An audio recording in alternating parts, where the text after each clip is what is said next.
welcome back. In this episode, we are talking with Heather Crabtree, and we're answering the question, what is it like to actually grow a business when life is lifing, when you are driving back and forth to a hospital, when you are going through a challenge of taking care of someone else, when you are in pain yourself, when you have a death of a dear loved one, a child, a spouse, someone, does all of the other things in our life stop? And since we all know that they don't, how do we do that while still trying to make a living and finding our ground? And in this episode, I'm talking to an OG of business.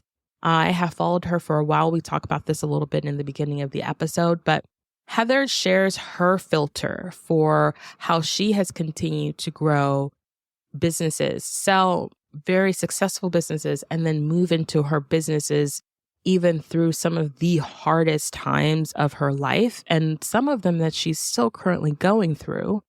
We get that question, how do you do it? How do you do it?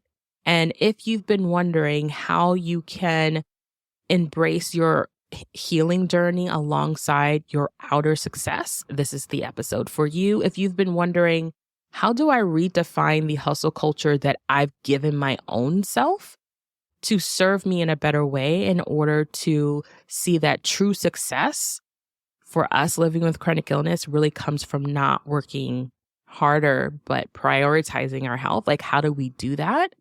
And then lastly, what is the power of community and authentic connection? You guys know I'm deep on this. And how do you do this as an entrepreneur in a world where I feel like more of us are getting there, but it is kind of slow running and it's not truly all the way authentic. And I love that I get to have this conversation with Heather. So here's a little sneak peek of what you can expect. So stay tuned. I think there's a lot of healing we still need to do. And I think you have to do that inner self healing, not just, there's a lot of outer healing we have to do too, but I think we have to look inner. And when I started to do that more, and that was hard, right? Because it almost feels like you're picking apart yourself and you're peeling off layers and you're like, oh gosh, I don't want everybody to see that part. Like that layer was not pretty. Welcome to Crafted to Thrive, the globally ranked podcast for entrepreneurs living with chronic illness. I'm your host, Nikita Williams, and after being diagnosed with multiple chronic illnesses myself, I figured out the surprisingly simple missing links to growing a profitable business without compromising my health. Since then, I've helped dozens of women just like you learn how to do the same. If you're ready to own your story and create a thriving business that aligns with your health and well-being, you're in the right place. Together, we're shifting the narrative of what's possible for entrepreneurs with chronic illness. This is Crafted to Thrive.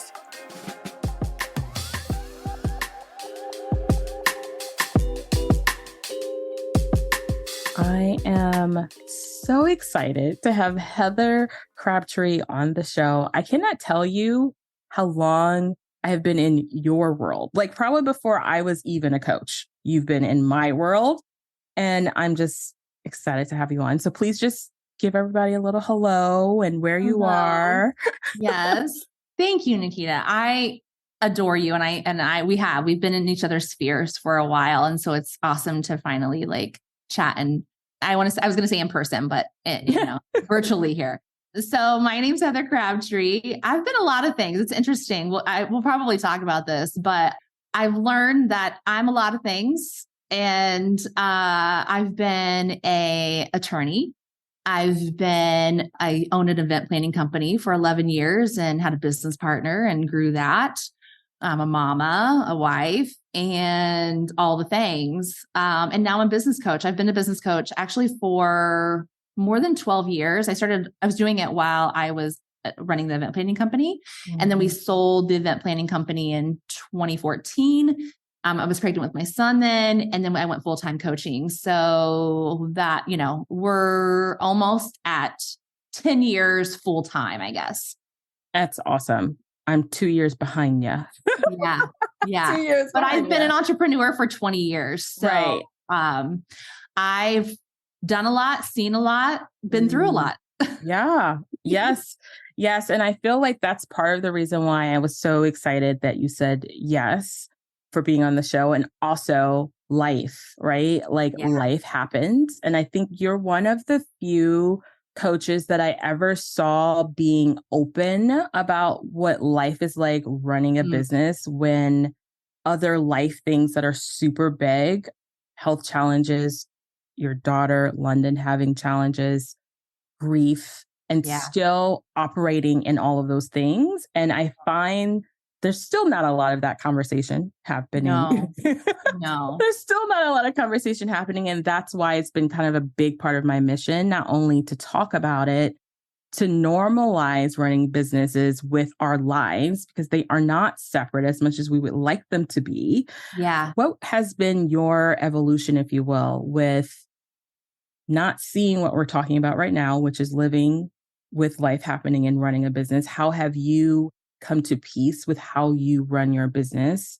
So I think a big key for, setting up so that we know why I kind of operate the way that I do Mm-hmm. is because since I was little, I had people really important to me pass away and from big illnesses. So, it was just a lot. And from when I was young. And then when I was in law school, the third year, well, my first year, my grandmother, matriarch of our family, passed away. The second year, one of my uncles passed away from cancer. The third year of law school, my father passed away. And the month after that was September 11th.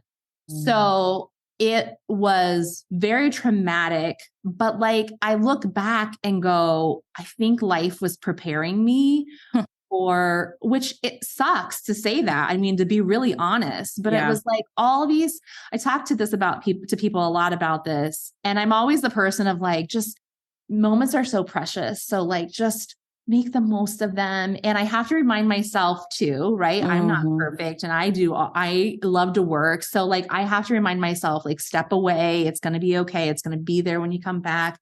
But for me, those moments really did, at an early age. And a lot of people doesn't a lot. And I don't want to say everyone, right? And Right. there might be people that are listening to this are like, yeah, I totally get it because me too. Or they might not have had that shift in their perspective yet. Right. Yeah. And I'm always like, don't make it like, I don't want it a bad thing to have to happen in order for you to shift your perspective. And sometimes it has to happen like that. Like you're just not going to get it until that happens. But for me, I see it as I was lucky in a way. It's a weird, like, Heather, I don't know. I am with you. I get it because I have been there, and it was something I learned when I was like 16, 17. Big things, big loss, big grief. Yeah. I get it. I get what you're talking about. Yeah. Yeah. So for me, I just learned then that like, okay, life can turn in a second.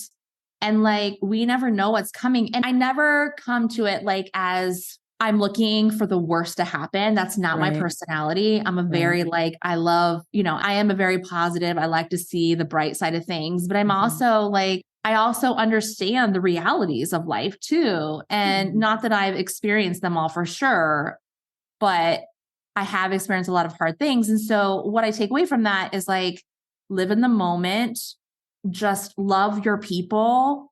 And to me, my people is not just my family and friends, but has become my community, right? And even that saying my community, it's not my community, it's our community. And it's the people that we surround ourselves with, right? And that come into our world. And I just value, even if they're in my world for, a short period of time. And I don't mean like life or death. I just mean like, friends or however acquaintances or business people, the dots always end up connecting at some point. I never see it when it's like right in front of me, but then I'm like, okay, I see why that had to happen in order to get, to learn that lesson or to meet that person. So I'm always open to this, what life is giving me and how can I look at it as, something that can shift the way I live in this world. And so I think so many, things have happened. Obviously, we'll talk about it. My daughter just passed away in February, and it was not expect it at all. And so, I'm still I'm not even say like, I'm still in shock about it. Like, I can't believe that she's gone and I have to deal with that every day, and my kids and my husband and everyone. But I think just this perspective of like, okay, then what can I learn from this moment? And how can I take that forward? But how can I do it and just share it? Because I feel like sometimes I'm this, like people have told me like, you're a portal for allowing people to share their ups and downs. And I guess if I can help one person, then like, cool, I'm down with being the person that like speaks up to, allow someone else to feel like they're given permission to do it, even though I don't need to give anybody permission. Right. But yeah, no, it's definitely so much there about just perspectives are different. I like to say that to lots of people I talk to, because people ask me, I wonder if you get this question, like, how do you do it? And you're like, my answer is always like, well, if I don't, what happens? Like, it's like, I don't know other than like, I could literally fall apart and nothing happen. And I'm like in this hole, or I move through it. And therefore, so I'm curious for you, I'm sure you get that question often. Oh yeah. Like, how do you do it? Yeah. But I think there's this like, I think when people say that, it's almost like they feel like you have it all together. And I'm like, what do you mean? How do I do it? I do it like I'm curled up in my closet, crying myself to sleep, just like you. I'm up at night thinking like, how am I going to get through this? Just like you. Like, I think we have these things build up in our head about how people deal with things and how they got to that. I've always been open about it. So I always sometimes laugh because I'm like, I've cried on Instagram more than probably the normal person, because I shared what was comfortable. And I always was respectful for my daughter too. But like, I also just wanted to open up the conversation of like, this is happening. So like, let's not glorify this. I'm handling it all. Cause I felt like that's what it was. Like, how you're doing it all. Wow. You look like you're doing it all like really well. And I'm like, oh, you mean when I'm in the hospital on my computer at 12 o'clock at night, where my daughter is like hooked to her chemotherapy, like it wasn't glamorous. And I didn't, and I never showed that it was like, I showed all the like, totally did. But people, I think sometimes and I don't know if I bet you could probably relate to this too. I think it's these things that are really hard for people to deal with. And I think in order for them to be able to move through it themselves, they kind of have to kind of wash over it and make it prettier than it is so that they can digest it. And so I would find people saying things to me where I'm just like, well, you don't even like, I'm not even showing you like the really, really hard stuff, but I'm showing you enough to know that like, I'm just a person too. We all have our struggles, and very different struggles, obviously. And we're different people, and not want to compare my struggles to anyone else. Right. But I just think that like, if we understood that better, we could get through this world easier. But I think there's this where we're trying to make it look better than it is. I want to share this, a mom who is an entrepreneur, and she I think she coaches moms now. And she came out a couple of days ago with an Instagram, and it was like, while the baby was asleep, and I worked out, and like, it was showing all the highlights, and like, I made $50,000 in like 3 months doing being a mom and having a newborn and all this stuff. And I was just like, can you show me where the kid threw up on you? Cause that's what I can relate to. Like, can you show me where you didn't sleep because, even if whatever it is, it's not just the moms, it's like all of us, we have our things, but like, we're so afraid to share that because then it's like, we're failing as entrepreneurs, right? It's like, no, we're not. And I think for me over the last few years, that's been the big shift. I've been okay with like not doing what everyone else is doing and not having to show up and be all put together. And like, I think it also comes with my, like as I get older too, I just don't care as much. So all that to say that, like, I just think if we allow ourselves, and I know that can be hard because it can be vulnerable. Mm-hmm. And I also think it's like how we were, like how you grew up. Like, do you have the tools to be able to do that? You know, that's easy for me to say. I grew up with very supportive parents and, you know, family. I was surrounded by family all the time. So I also understand that, like, I just don't think like it just comes naturally. And I don't think it's always easy for people to show up vulnerable. So like, let's say that too. Like, we don't have to share everything too. I don't know. There's so many like perspectives of it that I can see them all. And I'm just like, okay, let's just acknowledge all of it. Right. Yeah. Yeah. I think that's the piece, acknowledging all of the facets of running and living your life as an entrepreneur. I think like we glorify the easy, pretty. We see that often on social media, but when someone shows up, God forbid, like you do something that is like normal life, they're like, you're so brave. And you're like, I'm just living. Yeah. Like I'm just living. And so to kind of like go back to your life, I'm going to tell a story and I'm going to try to say it without crying. I said this in the green room that I wasn't going to do this, but I think this is important because as a woman I've lived with chronic illness for 15 years now. Yeah. My experience was literally helping my family take care of both my grandparents who live with us and my mom, both diagnosed with cancer. And as a teenager, okay, so I, wasn't fully myself. Like I wasn't fully who I am today. So still figuring that out. And I remember when I was like running my business online and I just kept seeing the one glorious note, like you show up, you look pretty, you do this thing.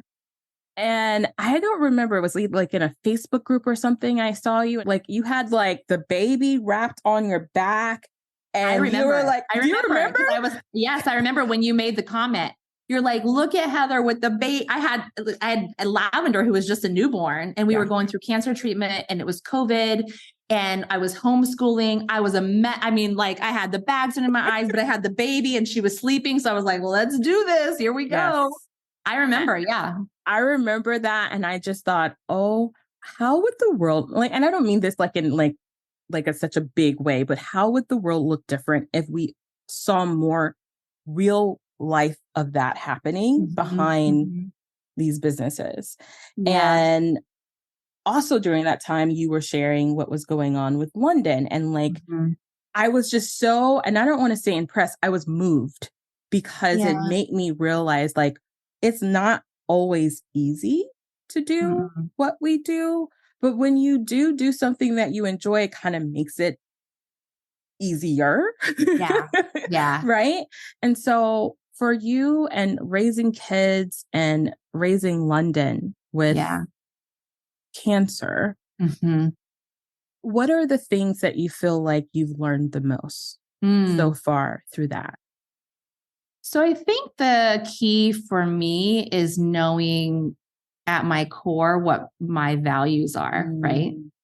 So my family is first and foremost, always has been, always will be. And again, that's a privilege that I have because I grew up in a family that was very tight knit. My dad was one of 11. So on every Sunday, we would have Sunday lunch, instead of supper, it was Sunday lunch. Everyone brought in potluck. It was fried chicken, greens, like it was every Sunday I did this. So I was surrounded by community my whole life. That's all I knew. So for me, and everyone just pitched in. Like I just saw that as, my aunts and my uncles and my grandparents and everything they were going through. And my dad and my grandparents did not grow up, like they did not have money. Like my dad tells a story that he was in a baby bed until he was 6. He used to tell me that story all the time, like in a crib because they just couldn't afford it. They had so many kids. Anyway, I just grew up. So I think that's the key, one of the keys for me. And I know not everyone has that. So I always say, like, if you don't, we need to find that source for you because I really think that does make a difference. And I think until we acknowledge that kind of stuff that some have and some don't, all the things, right? But like, that was such a core memory of mine that when I had my own family, I was just like, that will always come first. And I let my clients know that, like, my family's first. And what the cool thing is that my clients became family. My friends becomes family. Like the people that I'm surrounded with, I'm a loyal, like, I am a giver. I am I will love you. I'm the mama. And so for me, as we were taking, as London got diagnosed with cancer and, our world just changed dramatically. My son was 4 at the time. London was 9. She was getting ready to turn 10. It shifted everything. But with the core still being there, that I'm going to do whatever it takes to take care of her and my family. And so I think because that was so just in me naturally, that was how everything operated. And I think because of that, people then saw, okay, wow, because I told that before, like, oh, that's so inspiring. And I'm like, but it was weird for me because I'm like, don't we all just want to be seen and heard in that way and like feel loved?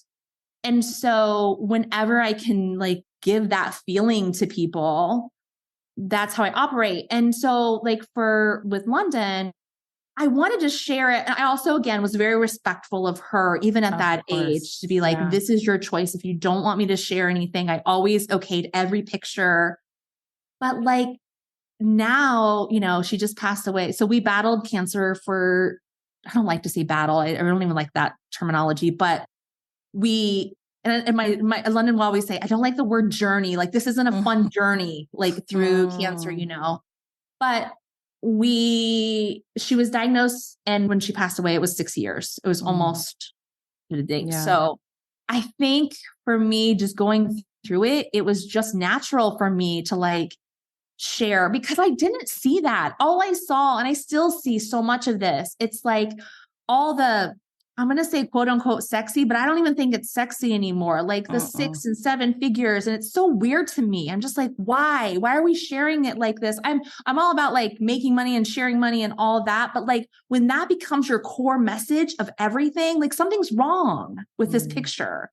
And so it was like, how can we get back to just those basics of, I say, Savvy Business Owners was how my business started. I called the Facebook group that I started Savvy Business Owners. So I've always kept with this word savvy, and savvy to me actually stands for something, and it's serving others, but also making sure you're serving yourself.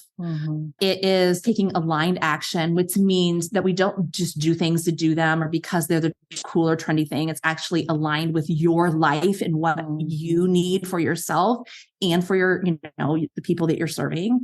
And then that versatility and critical thinking, the V, because I think sometimes versatility to be able to shift when things happen. Like I had to adapt. I had to be versatile and be like, okay, what are we going to do now? My husband and I had to figure it out. Like, and then the critical thinking part is like, let's think for ourselves. Like, let's actually think about why are we doing this way? And how does it work for us and for the people that we're serving?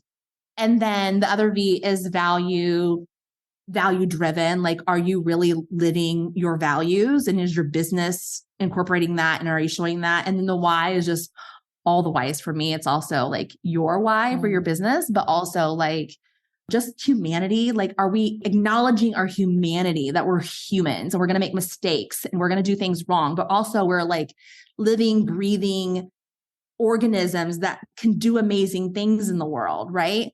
Integrity, honesty, diversity, equity, all these things that end in Y that are so important to me. I want to make sure that everyone that's surrounding me, it's important to them too. So I kind of just always come back to that. And everything that I do in my business, I ask those, like, it has to like go through the checkpoint of like, is it aligning with the savvy values, and so for me, again, it comes back to my family and showing up as me. And if you don't like me, that's okay. And that doesn't mean like I just get to be whoever I want and say whatever I want. It's still acknowledging and living within those values. But I think when it comes down to it, it's just like, again, people want to be seen and heard and loved. When I really think about like, what does it come down to the core? Yeah, so many things there. I agree with you, especially with the values and the alignment piece. I think we don't talk about that enough either. Right? No. I think one of the things that I heard and I still hear, and we hear way too often, is like, what you want doesn't matter. And I've Mm. always had the feeling of, then why am I doing it? Why am I Mhm. doing it? Like, why Mhm. would I be doing this if it doesn't matter, if it's not connecting with me? So I'm just out here doing stuff to attract stuff that I don't even really care about. Like, it doesn't Yeah. make sense. Right. And it also makes work harder. So I would Yeah. imagine, based on what you're sharing with me and us, like navigating that journey with London, if you were not in that space of alignment, if you were not in that space of all of those whys connecting, how could you truly show up, one, in your Yeah. business and for London and the family? Yeah. Like, not just, how could that even be possible? Yeah. And I had to shift a lot of things in my business based off of where we were, what we had to do. Like we had to go through, her first year was very, very intense. Like over her lifetime, over those 6 years, I calculated, I think it's probably like 50 to 60 rounds of chemo. I think probably 20 to 30 rounds of radiation. Mm. She had 3 surgeries, major surgeries. She had 2 stem cell transplants. And during those stem cell transplants, we were in isolation in the hospital. This was before COVID. We were in the hospital in isolation. No one could come in. No one could go out. It was like a kid in a bubble. Mm. So, and then we still, we had my son now. And then in the last, few years, we've had my daughter, Lavender. And so it's like you're adding more to the plate. Well, at some point, the plate becomes full and is overflowing and you can't do it all. And so I think there's been a couple of things for me. One is just acknowledging that I am not Superwoman, nor do I want to be.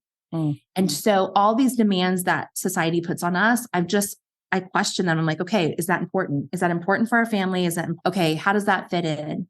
And then also just making sure that I, again, keep the core the core.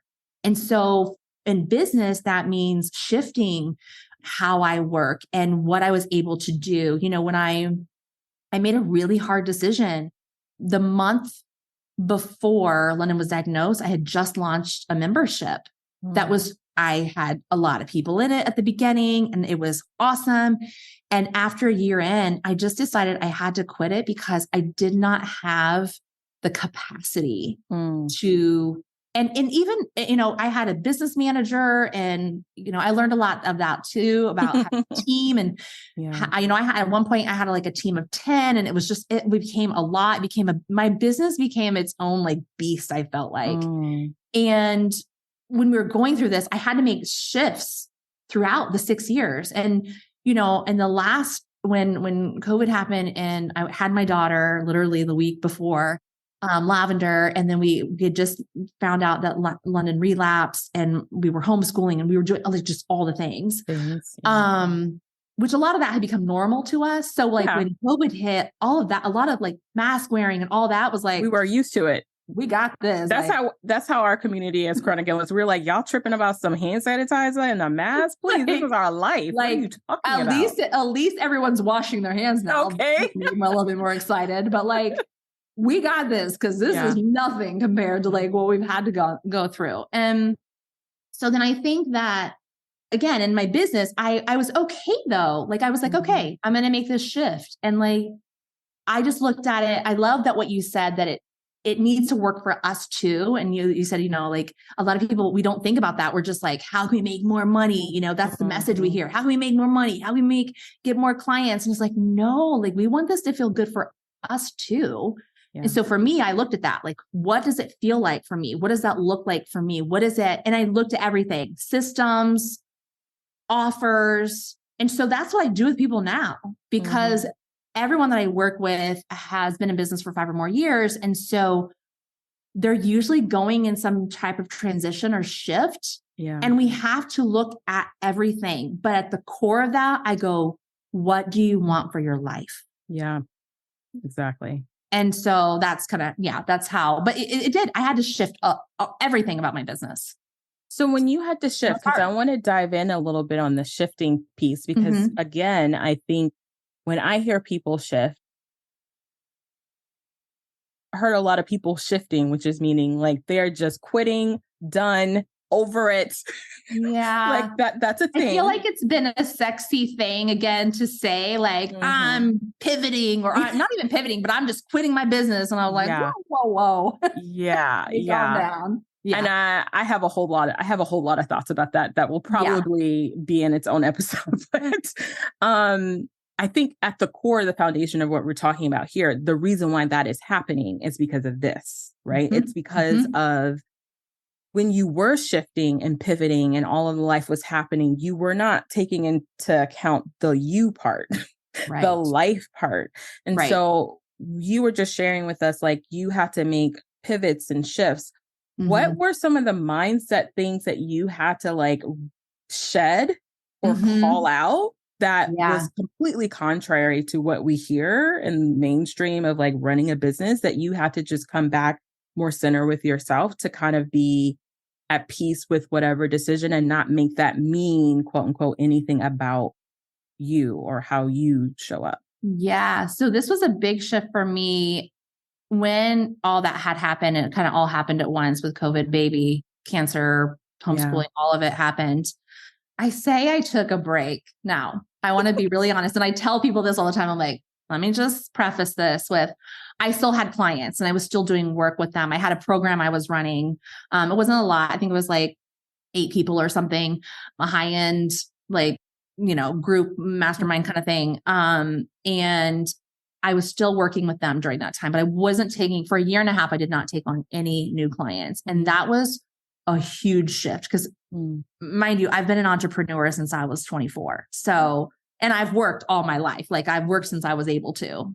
And so it was really interesting to me. I had to do a lot of therapy around this actually, about my identity as an entrepreneur. And it was a lot heavier than I realized it was going to be. I tied so much of my identity to showing up and always serving everyone else, or what I felt like, but also like to being an entrepreneur, to like working and owning the business and marketing and like always doing. And when I had to slow down, because if I didn't, I mean, I just had no option. I really didn't see an option. I was just like, I can't be, there was too much going on and not enough sleep happening and like so many things. So I was like, okay, I need to like heal from this, because of that's what I saw. I think because of just what we have been fed and how being an entrepreneur, what it needs to look like. I had to shed that skin of like, because at first I was like, well, who am I without this? Like, if I'm not talking about my business, what am I talking about? Then I had to shed that second skin of, if I'm not a mom, who am I? And so it was a huge perspective shift for me of like, Heather, who are you underneath all of this, and like, what do you want? And I think that wasn't a question I had asked myself. I'm also like, I'm an Enneagram 2 wing 3. So like, I'm a giver, and that's my nature. But I realized I had given so much of myself away, especially when you're a caretaker. Like I would have given my life for hers. Right. So, or any of my kids or my husband or whatever. So I just feel like with that energy, you have to make sure you're filling, like we say, fill our cup up too. And I really wasn't doing that. And I realized at that time, I was like, wow, I kind of lost myself in there. Like, I don't even know what I want or like anymore. I'm doing for everyone else. And that was including my clients and everything. So I think those were 2 big shifts that I had to make. That entrepreneur one was huge. And I think so many people are wrapped up in that. And that is their identity. And if they are not making money or doing all the time, they feel like they're not enough. And I'm just like, we are enough without that. Like that does not define us.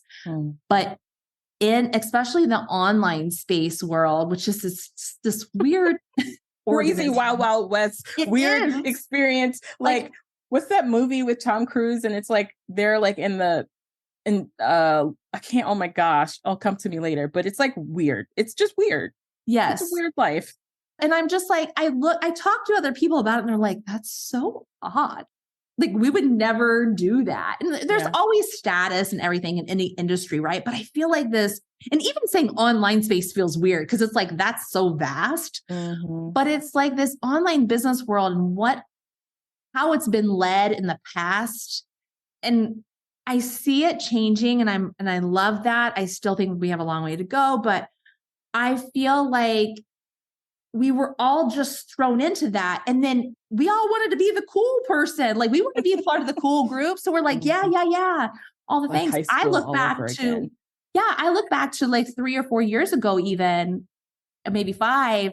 And like the copy that I was using then was so different than now, even though I knew inside that that's not who I was and I wouldn't have used those words. I felt like I had to at that point in order to be seen, because if you weren't doing that, then like you weren't a business owner, so all of that, I had to shed that too. Just like, just do you and don't worry about, but then there is that hard fine line of like, if you're too outside the box and doing it different, then people are like, huh? What? Like, like I feel like in the coaching world, especially, it became really popular to be the face of the company, but like then not be an integral part of it. Like you wouldn't see the coaches, you wouldn't have the support. I always thought that was so bizarre. I was like, so I just paid, I'm on one mastermind I was in. I just paid $30,000 and I have not seen the person, nor has anyone really helped me. Like, what is happening? Like, I don't understand this. And I saw that like just because when people start to do that and they make a lot of money doing it, that becomes the normal. That becomes the norm. And that became the norm. And I thought, this is weird. But then I saw myself feeding into that. What? So I think, you have to check yourself too. Yeah. Like, whoa, that's when the values come in, right? That's why I think people overlook that. Like, what is your like true mission of why you do it? And what are your values? Because you have to use them as a checkpoint, because you'll get sucked in sometimes and you're like, whoa, somebody save me because I'm going, I'm down there and I can't get out. And I can't be pulled out, Yeah, so true. So true. I think to your point of really connecting to, again, we keep coming back to this topic of values, even in the shifting and the pivoting and like the identity. I don't think, it's so interesting. I don't know if you feel this way, but I feel like entrepreneurship is the gateway to learning more about yourself than you ever thought you would ever learn about yourself if you're doing entrepreneurship the way that you're connected to you, if that makes sense, right? No, it totally makes sense. Yeah. So to your point of being like I need to pause. I'm still working my business. I need to pause. I need to go take care of the things I need to take care of. How did you shift into that outside of the identity, like from a practical hands and feet? Like I have this business, I'm doing all of these things, and now I have clients and I also have all my life happening. How did you start to let go? Because I think that's a piece we don't actually talk about either. It's like, how do we start like moving things out of the way so we can be in the space we need to be? Yeah. So one of the things my therapist said to me, because I was finding that I was having this imposter syndrome bad. And I was like, it's crazy because logically, I know all the things that I've done. And like, I've done amazing things in my life and my businesses that I'm super proud of. I've helped a lot of people. I have people still tell me, and this is not like a, but go ahead and brag. But a little bit to my own horn is that people constantly, weekly will come to me and say, you know what? When I got into business, you were the first person I was in a part of your group and you taught me so much and I wouldn't be here today without that. Now I never take on that as I'm, the creator of that, right? Like they did their own thing and I was a piece of that journey with them. But I think that we first need to acknowledge we are that piece of that journey. And so give yourself that, that pat on the back that you are helping people and you are a piece of that. But I also think as I was going through this, one of the things I was going to say, my therapist I talked to, she was like, who is this person that like, it wasn't this imposter syndrome with other people of like, I'm not good enough or I'm not them. It was 36-year-old Heather was at the peak of her business and things were popping off everywhere, right? I had my membership, I had my group program, I had everything. I felt like I was on top of the world. And then boom, life dropped in a moment, right? And I kept trying to get back to 36-year-old Heather. And what I realized was that I still need to do a lot of healing because, and that's, I think, the key thing to a lot of people that I'm seeing that still use these things to sell themselves as business owners and think that's the way you have to get clients or whatever. I think there's a lot of healing we still need to do. And I think you have to do that inner self healing, not just, there's a lot of outer healing we have to do too, but I think we have to look inner. And when I started to do that more, and that was hard, right? Because it almost feels like you're picking apart yourself and you're peeling off layers and you're like, oh gosh, I don't want everybody to see that part. Like that layer was not pretty. But I think I was just open about it, too. I was just like, oh, like I just called it out. Like this is what was happening, but it felt so hard for me, but I was working through it with therapy. So like that really helped me so much because I just needed to internally heal a lot of things and even as I was going and still today, like it allows me to pause and break and go, okay, what matters most? And I haven't always been able to do that, even though I have different portions. I love what I do so much. And I know you're like this too. Like, I love what I do. I love getting to help people. I love getting to coach. I will give my shirt off my back for my client. Like, I just love it that much. And I realize what a gift that is, that not everybody feels about what they do. And so I do feel like that's a privilege that I have of like, I really love what I do, but it can also be a downfall for me because I will give because I love it so much and not realize that like, okay, you tilted too far one way and you need to come back. And like, I love what I do, but that's still like my profession. It's what I do. Yeah. Not who I am. Yeah. And so I find myself even daily. And I think with everything, you kind of have to do, I feel like a lot of times we look at things of like, we have to do this now and we have to get it all fixed right now. And it's like, no, if we just looked at it like the stepping stones of like what we're working towards. But I think a lot of times we don't set aside time. And granted, I mean, like, I get it. A lot of us have so many things going on. It doesn't feel like we have the time, but I'm like, the choice is you're not going to have the time, like it's this hard thing because I think everyone has their own circumstances and experiences and that shapes them and who they are and the support that they have. And so again, it goes back to community. Like I just want people to feel loved and seen and heard. And I think once you feel that about yourself, and I think I didn't feel that about myself. I was just trying to please everyone else. And I think, so that was another thing I had to really look at and go, okay, like I'm trying to make everyone else happy, but like, am I happy really inside and who I am? And that was when I was like, I don't even know who I am anymore. So like, what does that mean? So go ahead.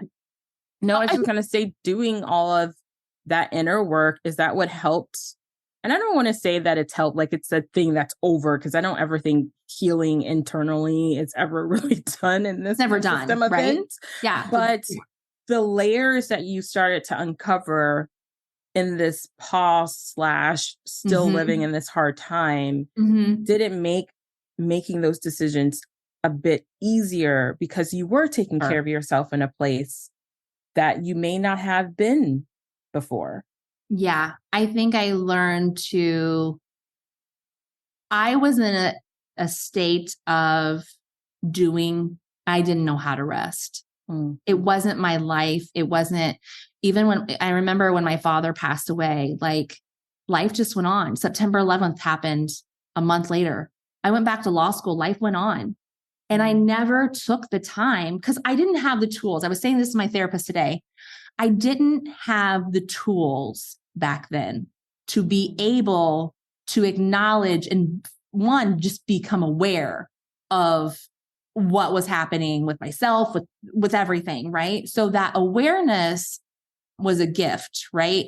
You have to either have or make space to get to have that awareness, to allow for that awareness, because we need to be able to think or just feel, right? Mm-hmm. And sometimes there's too much thinking and not enough feeling. But yeah.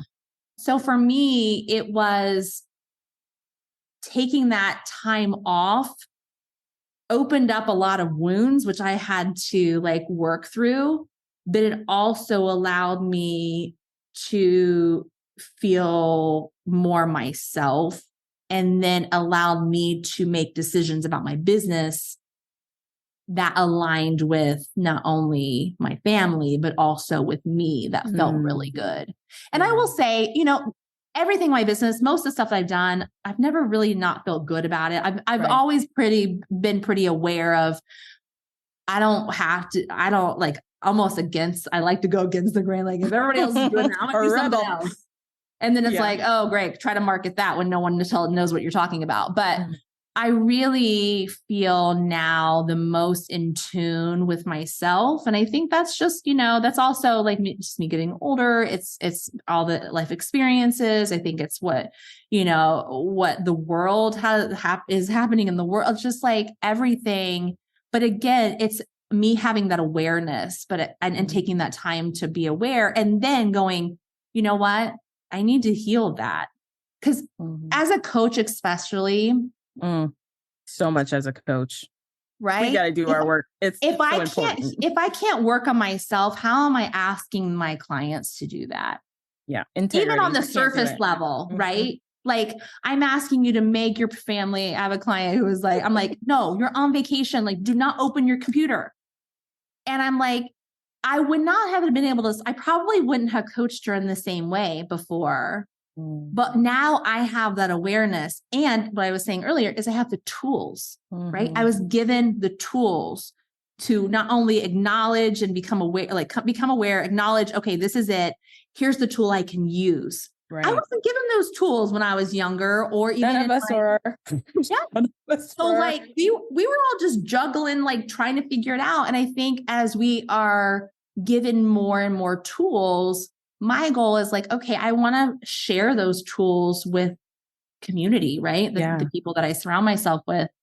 But you have to be willing to acknowledge and become aware before those tools even matter. So yeah, you have to be open to the fact that you don't have the tools. Yeah. And not everyone is. Not everybody is. Not everybody is. Not everybody is. So when we think of London today, what are some things you're so thankful for that she has left with you? Gosh, so many things, everything, honestly. There's nothing that I don't do in my day to day, or that I don't stop and go, wow, she taught me in the world. Honestly, I get messages all the time, we get cards all the time from people all over the world that never actually even met her in person, but we're just like, she was so inspiring. And it's interesting as a mom, I don't want to steal, like, I am always like protective of that, because people are like, oh, and then they put me, and you're inspiring too. And I'm like, no, just let her, like, she inspired you and that's okay. That's enough for me.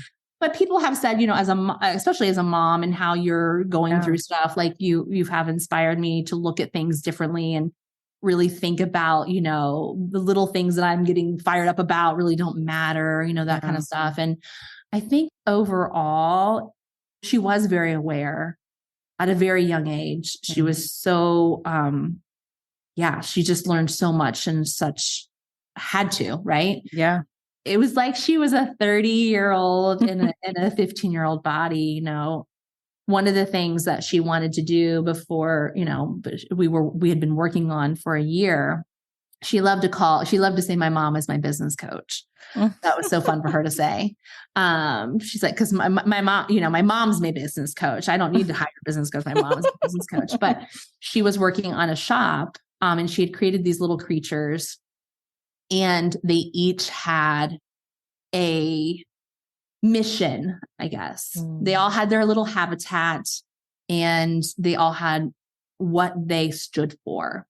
So she had pronouns for all of them. She would tell you the pronouns of her little creatures. And then she would also share. So it was the three were climate change, racial injustice, and LGBTQ plus.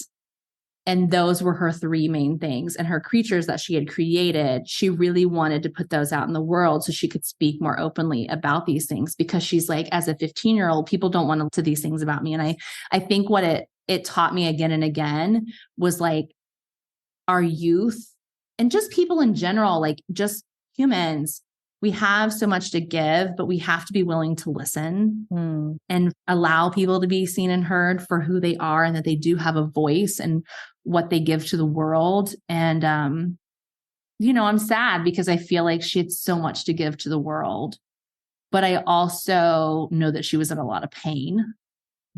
And so that gives me a little sense of peace, I guess, knowing that she's not in that pain anymore.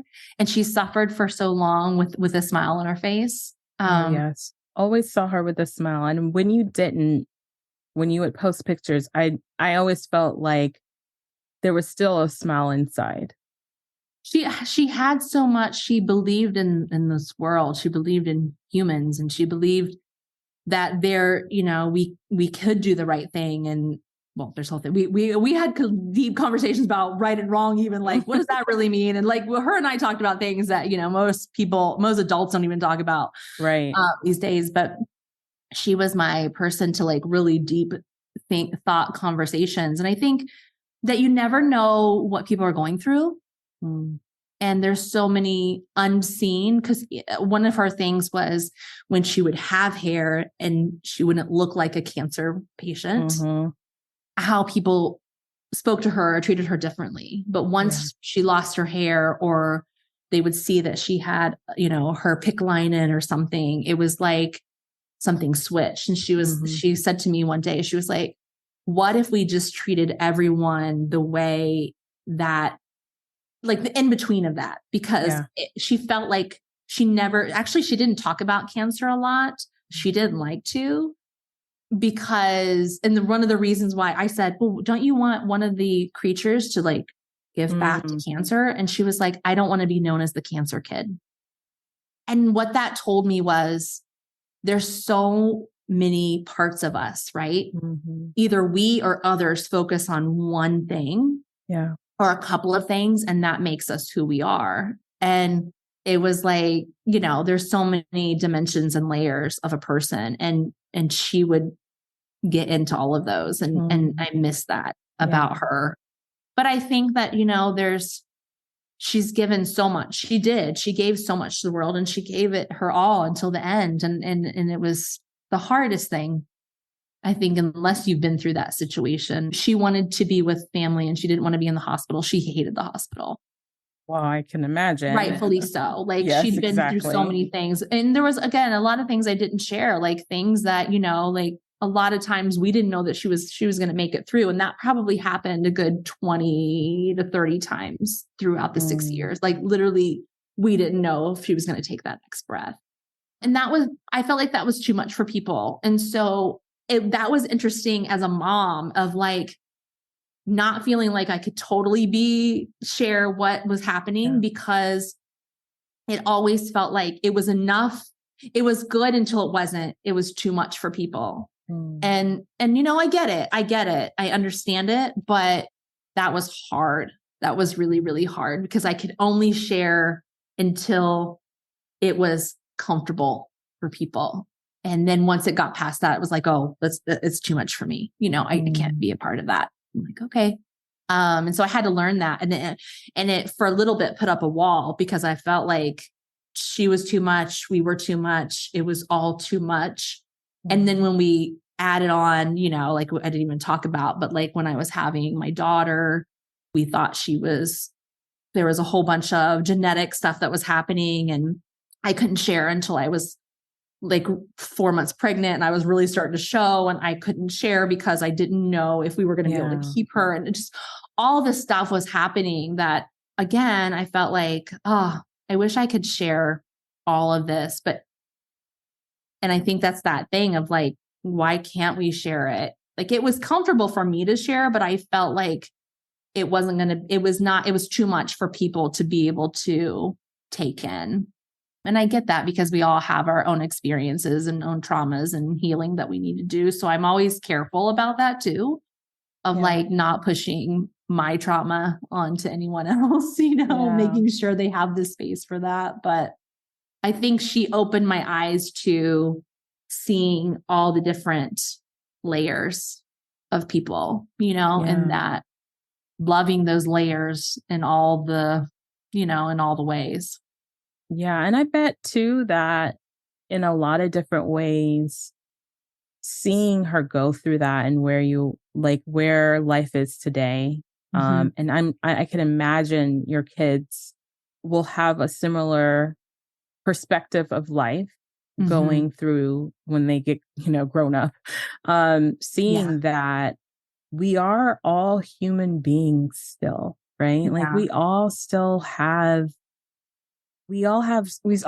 stuff. We all still have stuff.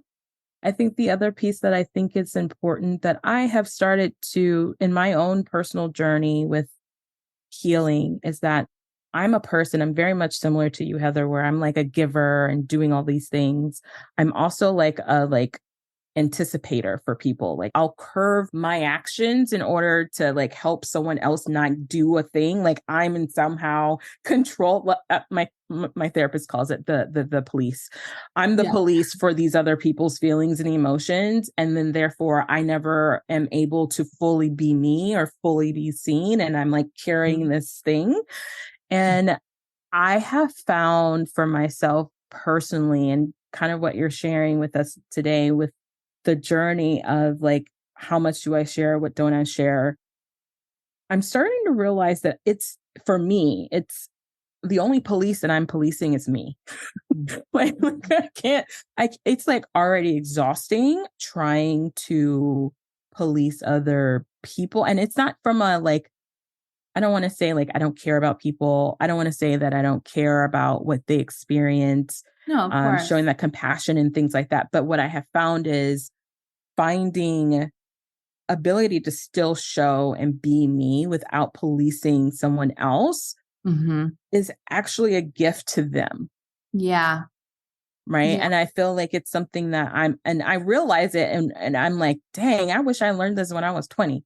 Right. Right. So many things I learned. I wish I learned then. I'm like, I wish I would have went back and had this whole like aha epiphany, but it's hard. It is still hard. It's such an intricate piece of, especially I think for us who are women and feel that we are very much the policer of many different things. We hold things for everyone else. And it's exhausting. You don't even realize it's exhausting because it's just something we've been kind of embedded with. And I think when I think of London, so I'm getting to the point, when I think of London, I don't feel like she lived that way. I think, interestingly enough, I think she didn't. But then I think there were things where she questioned. I think, society puts these again, and I've had conversations with her about things, and things that she wouldn't say in public because she was afraid for what people would think or what they would say. Yeah. And so I think there's always that within all of us, But I do believe, I call it I was just talking to my therapist about this. I feel like I feel like I'm a manager. And for me, as a mom, as a wife, as a business owner, as having clients, I put this pressure on myself to be able to manage everyone's emotions And what I've continued to learn is that, Heather, you don't have to manage everybody's emotions. You just need to be in charge of yours. Mm-hmm. And I can't, and it's not a controlling thing. It's just for me, I want to keep the peace. Yes, the protector. Yeah. And not in a way that I don't allow for, discussions or arguments or things like that all happens. But I think for me, I just want us to be as happy as we can with the life that we have right now and the moments we have left, because we don't know how much time is left. Yeah. And some people might look at that as like oh my gosh, you're thinking about like how little time you have left. And no, it's just, I think being present. Yeah. Trying to be as present as I can. Yeah. With everyone. And sometimes that's challenging, right? Because there are so many expectations. I was just talking to my therapist today again about this, saying like, I just feel like we were given, this is what we are supposed to do. And when I was, I'm in my 40s. So when I was growing up, it was like, I could be it all, but now have all the options to be it all. I don't want to be it all. Mm-hmm. Like, I'm tired of being it all for everyone. And I think but being aware of that and knowing that like, I don't have to be it all, and I don't put that pressure on myself, and allowing people to have their own feelings and their own emotions, and going, you know what, I can share the tools that I have now with you, but I can't force anybody or change anybody. And so everyone's going to have to also take responsibility for themselves. Yeah.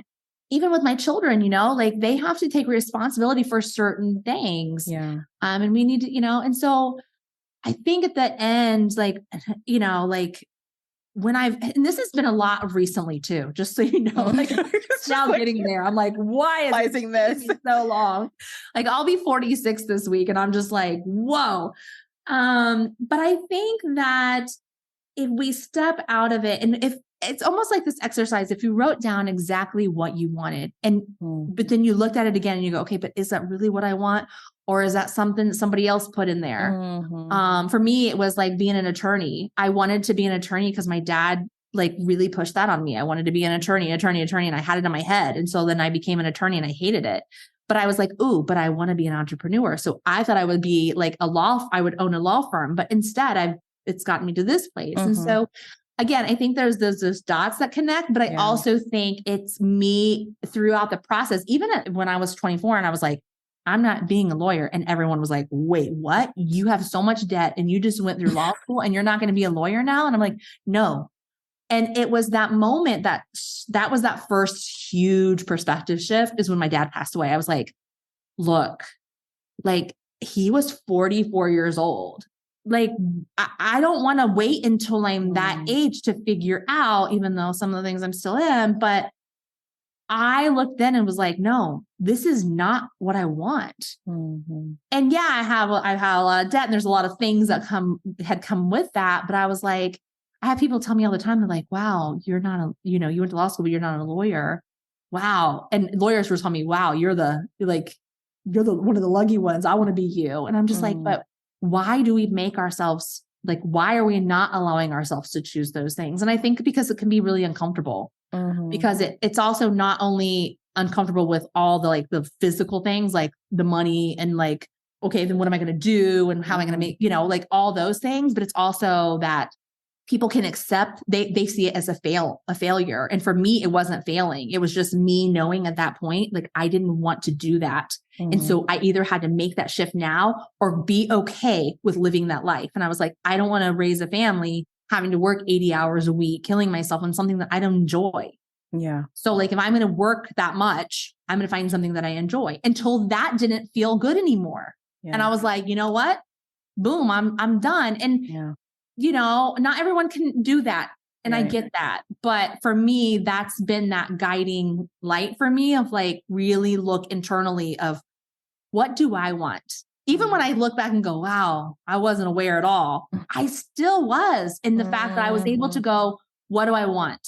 And if I'm not happy, how can I make it different. And I think I still do that today. And sometimes I want to make those shifts for other people. Oh, don't you they're want ready. to? Oh my God. Quicker than they're ready to, right? Right. And it's like people you have to allow them to become aware, and maybe you're guiding them, but you have to allow them to have their own journey too. And so that's one of my things. I'm like, oh, can I just tell you exactly what you need to hear right now so we can get past all this? But it's like, no, those moments matter too. Those will connect the dots, and those will allow them to, especially as a coach, right? Allow them to make the decisions for themselves, not us make them for them.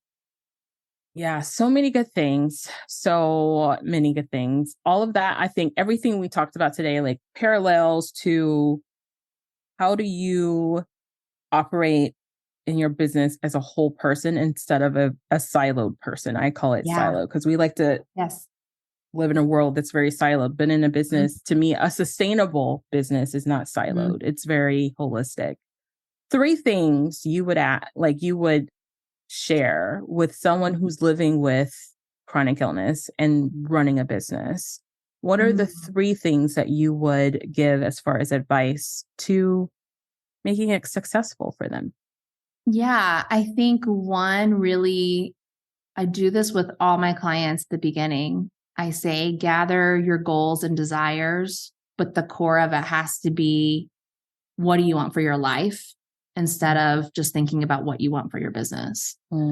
So I think you have to really go, what's going to be good for you? And that might just be in that season too. Seasons change. And I understand, like, still, if you're living with a chronic illness, that doesn't change, but the other things that are surrounding, or a part of your life, those things might change. Other things might change, which might shift the way that you have to handle things. So I think be okay with that. And so that number 1 is what I already said. Number 2 would be okay. Yeah. What do you want? Number 2, be okay when you become aware that what I'm doing right now is not what I want. Yeah. And I need to shift. And people are like, well, how am I going to do that? What are my clients going to say? What are people going to say? And I think just become comfortable with being a little uncomfortable. Because if you're really just being you, it's going to work out. Right. But so number 2 is just, make the shift when you know it, even when it doesn't logically make sense to the world. To you, though, you're like, I got to do this. Because what will happen is you will be ahead of the game usually. So when you're making decisions based off of like, okay, this is how I had to make this decision because of this in my life. Other people haven't had to made that decision yet. And so you're kind of ahead of the game in that. Yeah. And you're not failing, right? You're just shifting. It's not a fail. It's just another point of, I could have said I failed a million times, right? Because I've shifted so many times. I don't feel like I failed at all. I feel like it just gave me more perspective as I went into that next dimension or, chapter of my life. I think the third one is really going back to when you're deciding anything for your business. And I do this again with my clients after we've gathered their goals and their desires, when we're looking at like, the really like business things of like their offers and their systems, and how can it be simple? I always say, how can it be simple for you and your clients? Like we make things too hard. Yes, we do. Add on all the bells and whistles when really a lot of those things aren't helping. They're just adding more. Yeah. And so start with like, what is if we're talking like really like business tactical stuff here, it's like, what is your core offer, and how can you set that up to really work for yourself and for your client, right? Yeah. And then build your offer suite off of that. Yeah. But it has to be something that you like to do and that works for you. And I think so many people, you said this before, do things because it's the way they've been told, or they think that's the only way I can make money. And then they just become resentful of it. Yep. Or they're making a lot of money. They've had to hire a lot of team. It's just like all the things. And so if you don't start from that core, when you start building, the offer suite, when you start putting in the systems, I think another thing is people don't come back to that like mindset piece. Yeah. Right. There's all these things, and we think that, oh, it's so linear. And like, when we get to this point, we won't have this anymore. No, all the things still show up. It's just in keeps different moving ways with you, and it looks bigger and it looks like a different costume, but it's still the same. It's still the same. So know that those are going to show up, and be okay with that. And like, know that you're going to have to work through that. Yeah. And then I think it's like things is like, you're hiring, like you have to set that, especially for businesses, I think that you and I work with, they're not big companies. They're smaller companies, maybe just with themselves or a few people. Regardless, though, you set the tone for everything else. And that can feel like a lot of pressure, right? But I think you have to walk the walk. A lot of us have talked the talk, but we're not walking that walk. And so then people come in to work for us, or they're coming in as clients, and they're like, oh, something doesn't add up here. It's like, because you're not really living what you're saying you're doing, because you're doing it for how you think people need to see you, how you have to show up, or that you won't be accepted. And it's like, if everyone just gave even a little bit more of like, I'm going to show up how I am and not with these masks on, everyone starts to feel okay about showing up as they are, which helps everyone. And then we're not putting all these masks on. And the masks for me in the online space is like all this, like, I got to show up with all the clothes and the money and the like, no, that's not what it's about. And you're missing out if that's what you continue to think that is going to allow you to have a sustainable business. It won't. You'll burn out. You'll be overwhelmed. You'll seeing it. Feeling like you're going to have to keep up with that. Right. And that's not sustainable. Yeah. Yeah. So good. Great advice. Love all of them. Love advice I would give myself. It's a different model to me if you run your business that way. It's more longevity, in my opinion. I think you will be in the game a lot longer, and you will ultimately be more profitable in all of the ways versus just the money. Yeah. And if you need the permission, I don't need to be I shouldn't have to give you the permission, but if you need the permission, allow Nikita and I to share with you, like, being yourself and being that person that says, no, I'm not going to hustle until I drop. I'm not going to have these offers that drain me. And especially for people with, like, there's a million. We don't got time for that. We don't got time for that. And we know that, but like, people just aren't saying it. So then it keeps showing up again as this mask of like, this is what it has to be like. Now is the time for us to say, no, we're going to run the things that make us feel good. It can still be really profitable, but it won't be sustainable or profitable in the long term. And I think that's the other thing. It's hard. We have to think more long term, and that's hard. Everyone wants the short term gratification, the short term thing. And I think there's some validity in that, like, to get that momentum and to continue to go on, you have to have some of those like short term wins. But I think if you're going to be an entrepreneur and a business owner, you have to have a long term vision and know that that's not going to happen overnight, and know that even 10 years in, things shift and change, and it's not always easy, and know that it's not linear, and it's not always up, right? Nor always down, right? It's just like, it's going to, and it doesn't mean that it has to be a roller coaster of ups and downs all the time. I actually think that's it doesn't have to be, but I think because we're not prepared and we're not really acknowledging what we need, it makes it feel like that, right? Because we are going high highs and low lows. And it's like, what if we just came more to the middle, instead of trying to shoot for the high highs and the low lows? But sometimes that's not appealing to show. That's sexy. It's not the sexy thing, right? So, well, this has been amazing, as I thought it would be.